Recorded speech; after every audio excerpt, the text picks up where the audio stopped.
Hello guys, how are you? Good morning all of you and you are most welcome in this session of tenses। और इस class में अब हम आपको लेकर आए हैं सेकंड पार्ट ऑफ टेंसेस।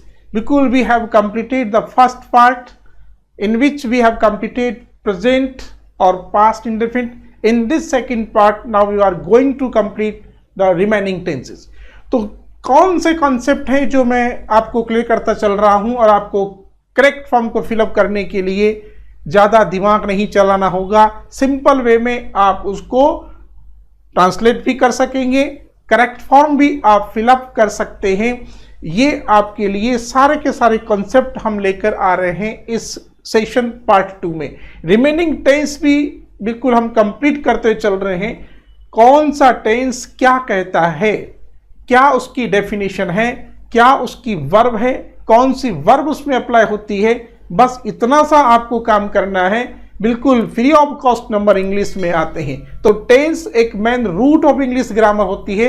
जो टेंस जिसको याद होते हैं उसका कंपोजिशन पार्ट, लिटरेचर का answer without making any error वो लिखता है। और जब आपका आंसर आपका करेक्ट फॉर विदाउट एरर होता है बच्चों, तो उसमें बोनस मार्क्स एग्जामिनर की तरफ से आपको मिलते हैं और तभी होता है आपका 100% स्कोर। तो let's start the next tense, past continuous. This is the past continuous. We have completed past indefinite और यहां हम आते हैं पास्ट कंटिन्यूस को। तो पास्ट कंटिन्यूस में क्या होता है, देखो सबसे पहले जो मेन बात पास्ट कंटिन्यूस की है, पास्ट कंटिन्यूस किसी भी कार्य की कंटिन्यूटी को पास्ट में बताता है। जैसे रहा था, रही थी, रहे थे।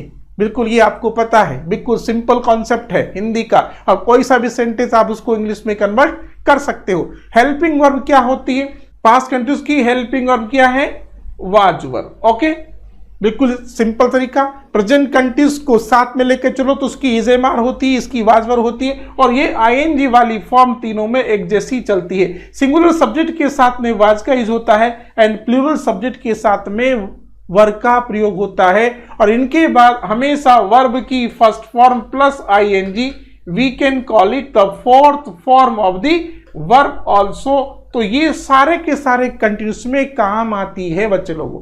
ठीक है बच्चों, तो इसको आपको याद रखना है। अब इसके बाद जो स्ट्रक्चर आते हैं हमारे, स्ट्रक्चर देखिए। स्ट्रक्चर सिंपल सेंटेंस का स्ट्रक्चर जिसमें subject plus was verb plus ING plus object है। नेगेटिव सेंटेंस में आपको नॉट का यूज करना है। तो these are the structure of past continuous. Now अब आपको ये फंडा समझ लेना है कि how to use past continuous as a correct form of the verb.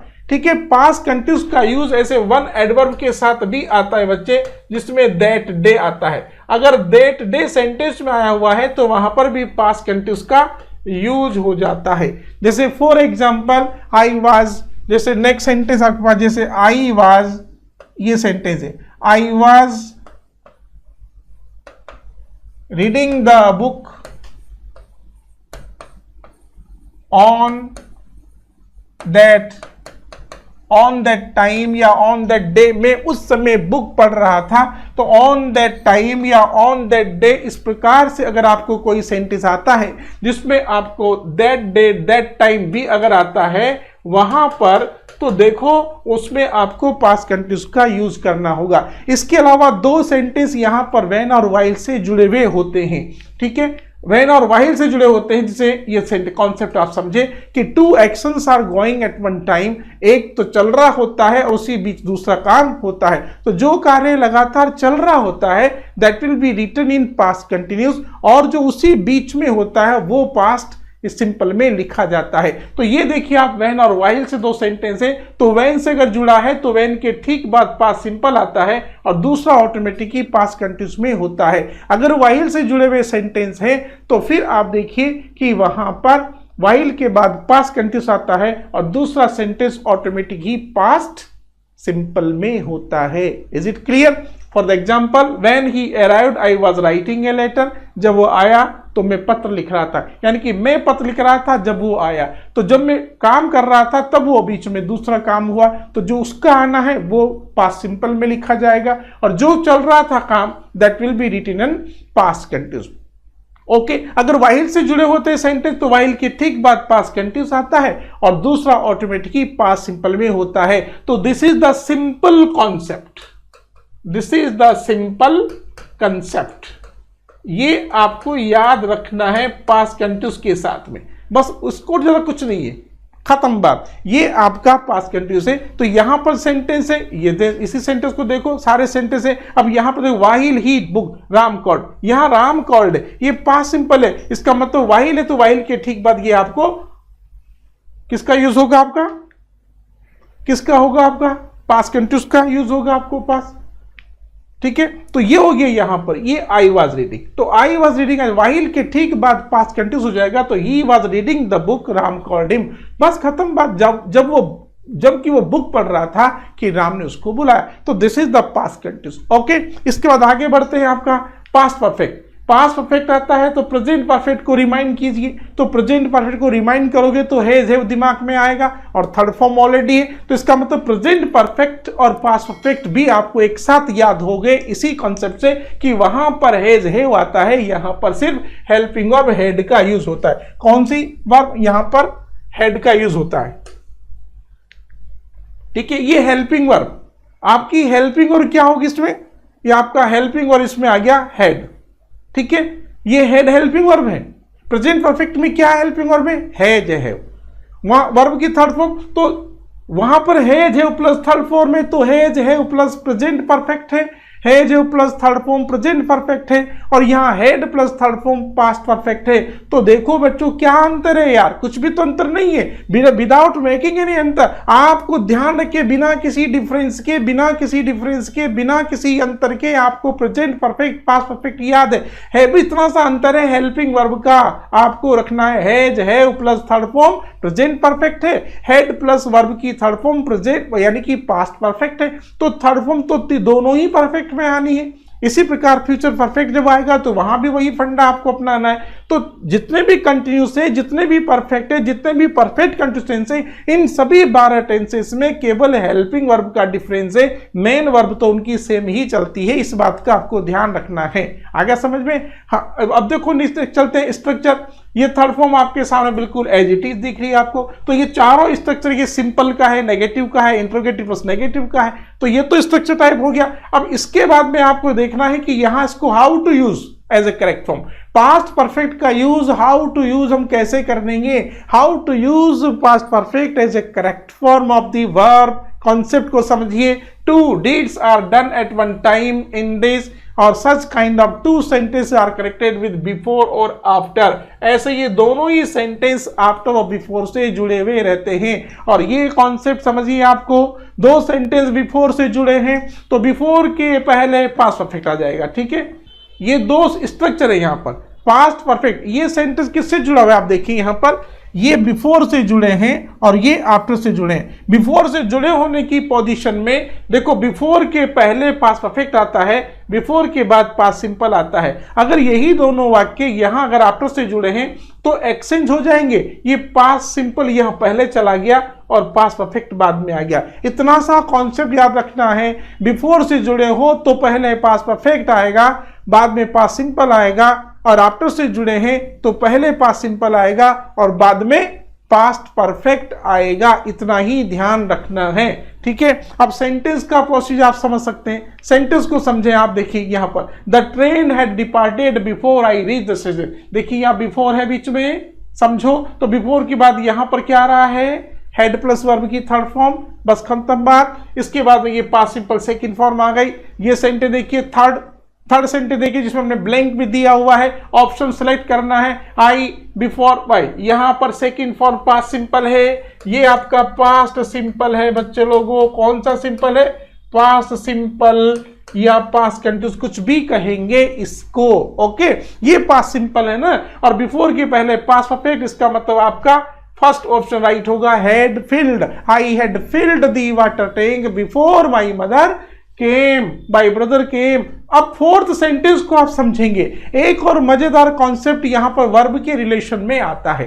तो in the relation of verb, the sentence that is given in the sentence वो किसी भी वॉइस में हो सकता है। आपको ध्यान रखना है कि एक्टिव वॉइस और पैसिव वॉइस दो वॉइस होते हैं। Active voice always start with subject and passive voice always start object. ध्यान रखना, एक कर्ता एक कर्तृवाच्य होता है, एक कर्मवाच्य होता है। ठीक है, एक बड़ा सा सुंदर कॉन्सेप्ट है, ये बहुत कंफ्यूज करता है बच्चों को एग्जाम में। यहां कंफ्यूज भी हो जाता है बच्चा, क्योंकि एक्टिव वॉइस और पैसिव वॉइस में वर्ब का फॉर्मेशन बदलता है। बच्चे लोगों ध्यान रखना, यहां आई हैड फील्ड, यहां पर हैड प्लस वर्ब की थर्ड फॉर्म है, लेकिन अगर सेंटेंस पैसिव होगा तो पास्ट परफेक्ट का पैसिव क्या होगा, had been plus third form. Present perfect का क्या होगा, has have been plus third form.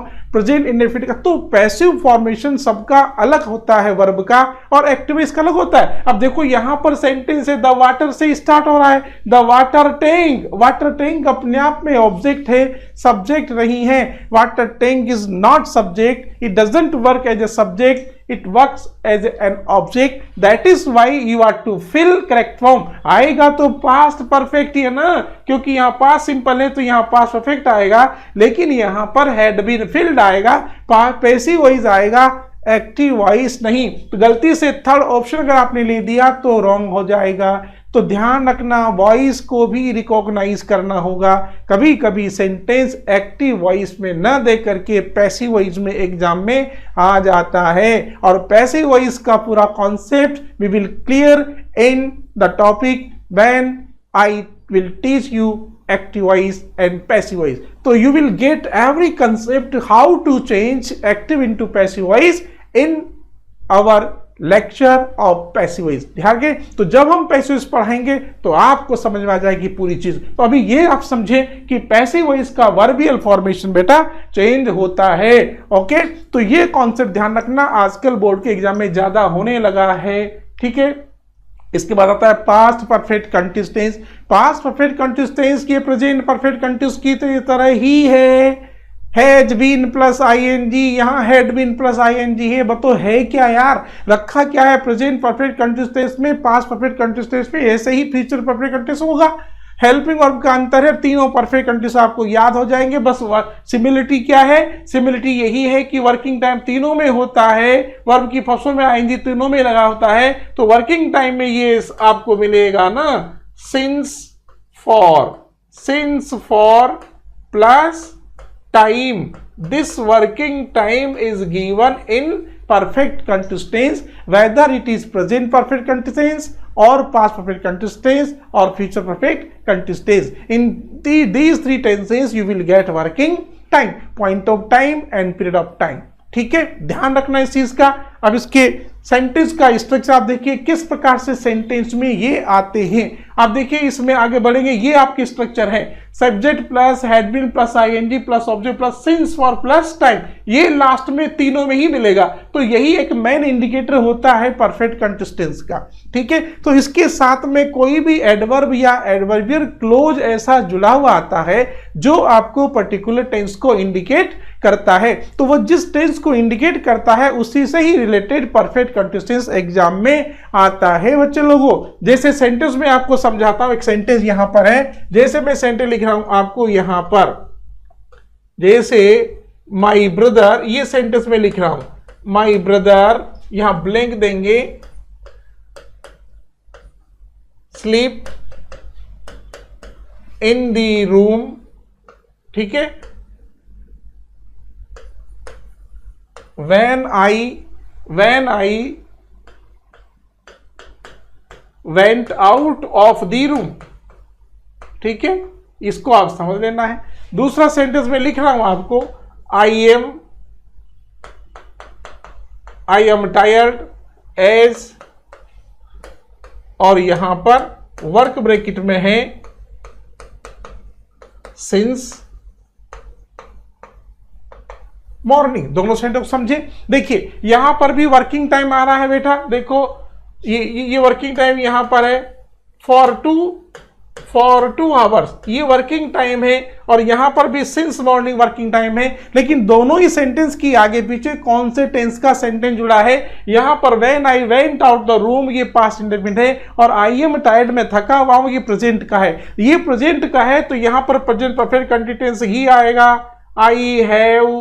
I have been working will be the appropriate answer. You can't use past perfect continuous tense, you can't use future perfect continuous tense. लेकिन ऊपर वाले sentence में यहां बाद में पास्ट का sentence जुड़ा हुआ है, that is why you are to use past perfect continuous tense. तो my brother had been sleeping. Okay, तो इस प्रकार से जो भी इनके साथ सेंटेंस जुड़ा हुआ आता है वही आपको यूज करना होगा बच्चे लोगों. तो तीनों परफेक्ट कंटिन्यूअस का एक फंडा है कि इनके साथ चलने वाले सेंटेंस को रिकॉग्नाइज करना है कि वह किस टेंस का है, उसी से ही रिलेटेड आपको परफेक्ट कंटिन्यूअस टेंस यूज करना है.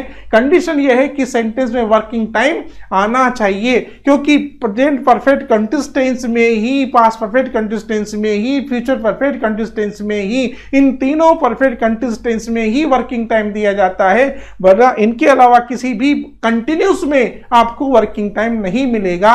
और कभी कभी इस प्रकार के सेंटेंस प्रेजेंट कंटिन्यूअस और पास्ट कंटिन्यूअस, ये परफेक्ट कंटिन्यूअस टेंस और कंटिन्यूअस दोनों को मिलाकर स्पॉटिंग एरर में सेंटेंस को डाल दिया जाता है, जहां आपको सेंटेंस को रिकॉग्नाइज करना पड़ेगा. एक और कंसेप्ट आपको समझना पड़ेगा स्पॉटिंग एरर्स का. स्पॉटिंग एरर्स का कंसेप्ट क्या समझना होगा बेटे लोगों, यहां पर ये समझना है. जैसे मान लीजिए सेंटेंस आपको दे दिया गया है यहां पर, जैसे मैंने सेंटेंस कहा कि I am singing a song for an hour. ठीक है, अब आपसे कहा जाएगा कि इस रेक्टिफाई द एरर. क्या एरर है, गलती क्या हो गई? I am singing a song for an hour, मैं 1 घंटे से गाना गा रहा हूं. तो क्या प्रेजेंट कंटिन्यूअस में वर्किंग टाइम दिया जाता है? Please first clear this concept. This is concept क्या है, ये कैसा कॉन्सेप्ट है? आप देखिए यहां पर एन आवर आ रहा है, ये वर्किंग टाइम है. प्रेजेंट कंटिन्यूअस में working time is not given, that is why the sentence is completely wrong. तो what is the error sentence? तो आपको बोर्ड के एग्जाम में इस प्रकार से दिए जाएंगे. यहां पर इस प्रकार से एक बनाकर दिया जाएगा डिब्बा, यहां पर इसमें लिखा रहेगा इनकरेक्ट. ठीक है बच्चों, और यहां रहेगा करेक्ट. ठीक है, व्हाट इज द इनकरेक्ट, और उसकी जगह करेक्ट क्या होगा? तो देखो यहां पर सिंगिंग तो आ ही रहा है, वर्किंग टाइम दिया, इसलिए एम नहीं आएगा. तो यहां पर एम गलत है, तो क्या होगा बेटा सही? यहां पर हैव बीन. ये इस प्रकार से स्पॉटिंग एरर आपको दिखाना है, ढूंढना है, सर्च आउट करना है. तो ये भी आपको इसमें ध्यान रखना पड़ेगा. तो परफेक्ट कंटिन्यूअस और पास्ट कंटिन्यूअस, दो कंटिन्यूअस और दोनों इन दोनों में क्या है, कंफ्यूजन होता है. तो ये आपको समझ लेना है. इनका कॉन्सेप्ट यही है कि परफेक्ट कंटिन्यूअस में वर्किंग टाइम दिया जाता है और सिर्फ कंटिन्यूअस में कोई वर्किंग टाइम नहीं दिया जाता है. ओके, तो ये कॉन्सेप्ट आपको क्लियर करना है, दिमाग में फिट बिठा लेना है, और यही तरीका है टेंस को दिमाग में फिट करने का. अदरवाइज क्या होता है कि टेंस हमको याद भी है और कभी कभी टेंस याद होने के बावजूद भी हम करेक्ट आंसर नहीं दे पाते हैं. यही तो कमी होती है आज के स्टूडेंट की, क्योंकि नॉलेज भी उनके पास होता है, लेकिन कमी किस बात की होती है कि उनको अप्लाई करना नहीं आ रहा है. How to apply tense appropriately in correct form of the verb. तो to have knowledge, have the knowledge, to have knowledge about tense is very good, but if you don't know how to apply it, तो वो सब बेकार हो जाएगा. इसलिए कहते हैं कि knowledge is not power, but application of knowledge is power. Okay, ध्यान रखना इस चीज का. और इसमें बिल्कुल भी लेजीनेस नहीं होनी चाहिए, क्योंकि आपके सपनों को अगर कोई एक चीज कत्ल करती है तो वह है आपका आलस्य. और कहते हैं कि आलस्य जीवन का परम शत्रु होता है. तो अगर आप अचीवमेंट लेना चाहते हो, आगे बढ़ना चाहते हो, सपनों को साकार करना चाहते हो, तो आलस को त्याग दो. ठीक है, abandon your laziness, because laziness is very fatal. Laziness a big hurdle, ये बड़ा आलस्य है. ठीक है, छोटा सा काम है वर्ब को समझना. अगर वर्ब को समझने का छोटा सा काम आपने कर लिया तो आप ग्रामर का एक बड़ा बरगद खड़ा कर सकते हो, पूरी ग्रामर को समझ सकते हो. लेकिन अगर आपकी रूट कमजोर है तो ग्रामर का बड़ा बरगद वट वृक्ष खड़ा नहीं होगा. अगर आपका रूट लेवल कमजोर है, तो रूट लेवल क्या है? ये आपका टेंस है, जो हमने आपको सेकंड पार्ट में आपको बता रहे हैं कि how to use correct, how to use tense. आया समझ में? ये कॉन्सेप्ट आपको जब पूरा क्लियर हो जाएगा तो फिर आपको आपकी ग्रामर, फिर आपकी अंतरात्मा की आवाज अंदर से आएगी कि I am perfect, now I can use, I can convert any sentence of Indian integrals, I can write, I can write, I can write. Such kind of confidence level enhances in your body, or when confidence increase in the life of a person, so he can take any kind of flight in the sky। आया समझ में? तो वो आपको समझना होगा। तो यही चीज यहां है बच्चों। चलो आगे बढ़ते इसके बाद में आता हमारा फ्यूचर टेंस। हम फ्यूचर टेंस की बात करते हैं। ये हमारा फ्यूचर टेंस देखिए, फ्यूचर टेंस में क्या है? फ्यूचर टेंस की हेल्पिंग और क्या है? फ्यूचर टेंस की हेल्पिंग और क्या है? ये इंडेफिनिट, यहाँ हेल्पिंग और आपकी शेल विल है। ये शेल विल आपका फ्यूचर इंडेफिनिट है। क्या है ये? फ्यूचर इंडेफिनिट है SMP। ये फ्यूचर इंडेफिनिट समझ में आ गया आपको? ठीक है, ये चीज आपने समझ ली पूरी। तो ये तो हो गया आपका स्पॉटिंग एरर्स को हम किस प्रकार से लेंगे। ओके, किस प्रकार से हम इसको ले दें और उसको फाइंड आउट करेंगे, तो ये आपको ध्यान रखना है। ठीक है, आगे बात समझ में। इसके बाद ये हमारा फ्यूचर इंडेफिनिट आ रहा है। फ्यूचर इंडेफिनिट की हेल्पिंग और क्या है? शैल और विल। इसको समझ लें आप। फ्यूचर इंडेफिनिट वही हेल्पिंग चलती है, शैल विल हमेशा आगे तक वही चलेगी। Future indefinite denotes the future action. क्या होगा हिंदी के वाक्यों में? गा, गे और गी। जाऊंगा, पीऊंगा, खाऊंगा, लड़के क्रिकेट खेलेंगे, मैं कल वहां जाऊंगा।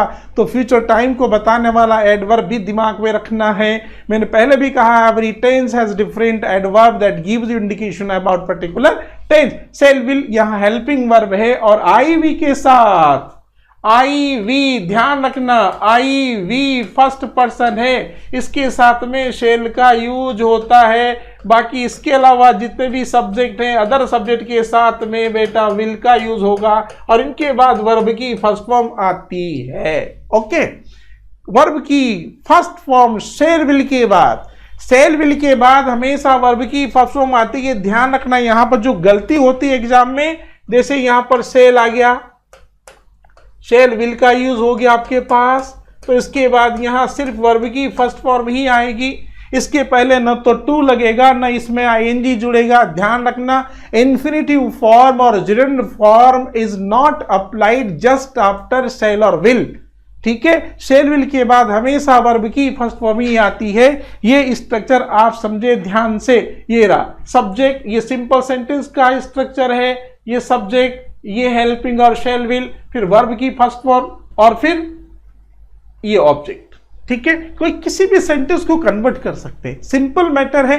तो आई वी के साथ शेल, बाकी सबके साथ विल का यूज होगा। ये दोनों ही हेल्पिंग वर्ब यहाँ फ्यूचर इंडेफिनिट में है, तो ये ऑर्डिनरी फ्यूचर को डिनोट करती है क्योंकि यहाँ पर they play just like a helping verb. लेकिन यही दोनों वर्ब शेल और विल मॉडल वर्ब के रूप में भी यूज होती है, जहां कलर्ड फ्यूचर को डिनोट करती है। ओके, तो मॉडल वर्ब पे हम इस चीज को पूरा आप ध्यान से पढ़ेंगे तो आपको पूरा मॉडल समझ में आएगा। तो शेल विल का यूज दो टाइप पे चलता है, एक तो एज ए हेल्पिंग वर्ब और एक मॉडल ऑक्सिलरी के रूप में भी इसका यूज सेंटेंस में होता है, जहां ये कलर्ड फ्यूचर को डिनोट करती है। ओके, इसके बाद में how to use future indefinite as a correction verb. तो what are the adverbs of future indefinite? Tomorrow और नेक्स्ट डे। देखिए टुमारो, अब ये 2019 और 20 को छोड़ दो, ये तो पास्ट की बात हो गई। यहां हम लिखेंगे 2025, 2026, 2027, आगे के आने वाले सन जितने भी हैं ये सब फ्यूचर को डिनोट करते हैं। और नेक्स्ट डे, नेक्स्ट ईयर जो भी आता है वहां आपको फ्यूचर इंडेफिनिट यूज करना है। जैसे आई बाई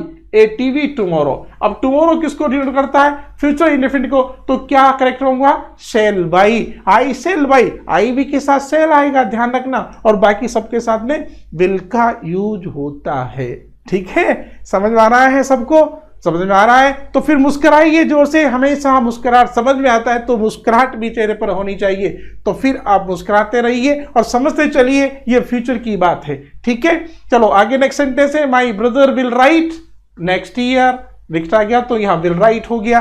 ठीक है, अगर कभी कभी सेंटेंस में मान लीजिए यहां पर इस प्रकार से आ जाता है एग्जाम में, विल टू राइट, ये बेवकूफ बनाते एग्जाम में कभी कभी। तो विल टू राइट हो गया, तो ये रॉन्ग है। विल के बाद हमेशा बैर इंफिनिटिव फॉर्म यानी कि first form of the verb he apply होती है। इसके पहले ना टू लगता है ना इसके पीछे आईएनजी जुड़ता है। This is the good concept. After sale will के बाद बैर इंफिनिटिव फॉर्म, तो बैर infinitive form is called only first form. Okay, इसको आप दिमाग में फिट कर लें, यही कंफ्यूजन हो जाता है एग्जाम में। ओके, तो कंफ्यूजन नहीं रहना चाहिए। ये कंप्लीट हुआ। तो ये आपका फ्यूचर इंडेफिनिट इतना साख है। इसमें आपको टुमारो और नेक्स्ट, ये टुमारो और नेक्स्ट को देखना है। These two words give you indication about future time. Okay, इसके बाद चलते हैं फ्यूचर कंटिन्यूस में। फ्यूचर कंटिन्यूस क्या करता है? Future continuous denote the action that is continue to definite point of the time in future, यानी कि we can call it the special kind of imagination. We can imagine about any action that will be continue till the definite point in near future. कुछ नहीं है यार, ये सिर्फ कल्पना है, imagination, कल्पना lock में ले जाता है। तो यहां पर इसका हेल्पिंग समझे, सेल बी विल बी ये सामने है, सेल बी विल बी चलेगा। और चूंकि फ्यूचर कंटिन्यूस है और प्रेजेंट कंटिन्यूस भी हमने पढ़ा है यार, पास्ट कंटिन्यूस भी हमने पढ़ा है, तो आईएनजी वाली फॉर्म तो फिक्स हो ही रही ना। हो रही कि नहीं हो रही? हो रही है ना। तो फिर ये तो याद करने की चीज नहीं है, बस आपको डिफरेंस याद रखना है। Difference you have to keep only difference. तो तीनों कंटिन्यूस याद हो जाएंगे आपको। तो ये हो गया आपका सेल विल प्लस। तो अब इसका स्ट्रक्चर समझे आप, स्ट्रक्चर को देखिए, shall will plus will be plus. अब यहां पर एक चीज ध्यान रखना, नेगेटिव सेंटेंस को लेते समय, इंट्रोगेटिव को लेते समय you are to be careful. How, कैसे? क्योंकि नेगेटिव सेंटेंस में जो नोट आता है वो सेल विल के जस्ट बाद आता है, बी बाद में आएगा। कभी कभी ऑप्शन में उस नोट को बाहर निकाल देते हैं जो गलत हो जाता है, बी के बाद ले जाते हैं नोट को तो गलत हो जाएगा। तो आपको ये ध्यान रखना है कि not will be applied just after sale will, ध्यान रखना। और आईएनजी वाली फॉर्म, अब इसका एडवर्ब देखिए, एडवर्ब ये रहे यहां पर सिंपल, टुमारो और नेक्स्ट तो मिलेगा, लेकिन इसके आगे क्या चीज मिलेगी? Eight this time, eight this time, eight this time tomorrow, at this time next year, अगले वर्ष इस समय। तो कल्पना तो होगी ना। कल्पना क्या हो रही है? जैसे Heena will be going to Jaipur at this time tomorrow, कल इस समय हीना जयपुर जा रही होगी। और एक सेंटेंस हम ये भी कह सकते हैं कि you will be reading in 11th class eight this time next year, ये भी हम कहेंगे। तो अगले वर्ष इस समय आप 11th पे पढ़ रहे होंगे, तो ये भी एक कल्पना है। तो इस कंडीशन में, इन कॉन्सेप्ट में आप ध्यान रखना, एडवर्ब फ्यूचर कंटिन्यूस का एडवर्ब क्या है? At this time tomorrow, at this time next year. अगर आपको मिलता है तो you are to fill future continuous. Okay, is it clear? ये कॉन्सेप्ट भी आपको क्लियर करना पड़ेगा यहां पर, ठीक है। इसके बाद आता है future perfect. Future perfect also a special kind of imagination. Future perfect just like present perfect and past perfect. So what is difference between these three perfect? Has, have plus third form present perfect, had plus third form past perfect, shall have, will have plus third form future perfect. तो हो गए तीनों perfect याद, आ गया समझ में? तो ऐसे ही याद रखो टेंस को, first form plus SAS present indefinite, second form past indefinite, और सेल विल प्लस वर्ब की फर्स्ट फॉर्म फ्यूचर इंडेफिनिट, और is am are plus ING present continuous, was plus ING past continuous, shall be will be plus ING future continuous. Same kind future has, have plus third form present perfect, had plus verb की third form past perfect, and shall have will have plus third form future perfect. Okay, तो ये तीनों continuous, तीनों perfect एक झटके में केवल 5 minute में आपको याद हो जाएंगे। तो ये कॉन्सेप्ट फिट के दिमाग में, केवल वर्ब का, हेल्पिंग वर्ब का अंतर दिमाग में है, बाकी सब सेम सिमिलिटी होती है ना। तो आपको सिमिलिटी को तो याद करने की जरूरत है ही नहीं बच्चों, बस आपको तो सिर्फ हेल्पिंग वर्ब को याद रखना है, ठीक है। ये बिल्कुल दिमाग में फिट करने हैं। जो कॉन्सेप्ट होते हैं उनको फिट रखो, जो अच्छी बात है उनको फिट रखो, कचरे को दिमाग से बाहर करो, क्योंकि आपका दिमाग कचरा पात्र नहीं है। दिमाग में कचरा मत रखिए, दिमाग में अच्छी बात रखिए, अच्छा कॉन्सेप्ट रखिए। टेंस से रिलेटेड कॉन्सेप्ट यही है जो मैं आपको बता रहा हूं, रटने की जरूरत नहीं है। डिफरेंस को याद रखो, सिमिलरिटी एक जैसी रखो, बस आपको पूरा टेंस याद हो जाएंगे। हो गया टेंस 12, और फिर आपका हो गया इंग्लिश का पोबारा।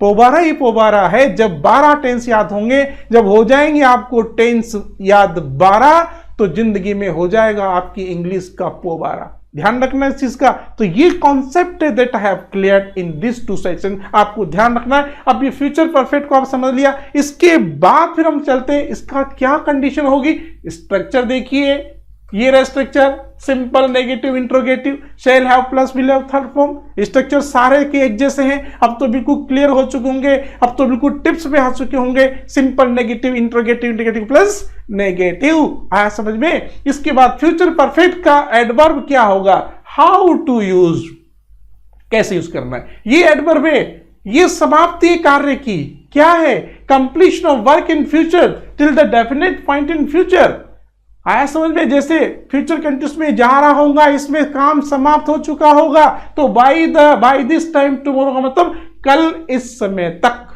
क्या कहेंगे, कल इस समय तक ये मिलेगा आपको। बाय दिस टाइम है, बाय टुमारो है, जो सेंटेंस है, he will have completed this project by next year, अगले साल तक वह इस प्रोजेक्ट को पूरा कर चुका होगा। ठीक है, 2047 तक भारत कंप्लीटली विकसित राष्ट्र बन चुका होगा। जैसे हम सेंटेंस लिख देंगे यहां पर, India A developed country by 2047, जैसा कि विजन है गवर्नमेंट का, कहा कि 2047 तक भारत विकसित राष्ट्र बन चुका होगा। तो यहां ब्रैकेट में आपको बिकम मिलेगा, क्या मिलेगा, बिकम। तो what will be the correct form become, तो इंडिया विल, देखिए, इंडिया विल हैव बिकम, ये ला, ठीक है। ये फ्यूचर परफेक्ट है, कब तक, बाय 2047 तक। तो ये जो एडवर्ब है जहां आपको मिल रहे हैं, ये इंडिकेट करते हैं फ्यूचर परफेक्ट का। तो मेरे प्यारे बच्चों, ये आपको यहां फ्यूचर परफेक्ट ही यूज करना है। तो ये तो एडवर्ब वाला फंडा है। इसके अलावा एक और कॉन्सेप्ट इसका आता है, इसमें 2 सेंटेंस एक साथ चलते हैं जो बिफोर से जुड़े रहेंगे। यहां बिफोर से जुड़े हुए 2 सेंटेंस को समझे कि बिफोर के बाद अगर प्रेजेंट सिंपल है तो बिफोर से पहले फ्यूचर परफेक्ट आएगा। ये भी आप याद रखें, ये स्ट्रक्चर देखिए आपके पास है। बिफोर के बाद प्रेजेंट सिंपल है तो बिफोर के पहले पास्ट परफेक्ट होगा। The train depart before I reach the station, ये आई रीच है, नॉट आई रीच। अगर यहाँ रीच्ड होगा तो यहाँ पास्ट परफेक्ट हो जाएगा, लेकिन यहाँ प्रेजेंट इंडेफिनिट है तो यहाँ फ्यूचर परफेक्ट हो जाएगा। क्योंकि 2 डबल सेंटेंस आपको मिल रहे हैं, यहाँ पास्ट इंडेफिनिट है तो यहाँ पास्ट परफेक्ट होगा, और बिफोर के बाद प्रेजेंट सिंपल है तो बिफोर से पहले फ्यूचर परफेक्ट होगा। तो आपका फर्स्ट ऑप्शन यहाँ राइट होगा।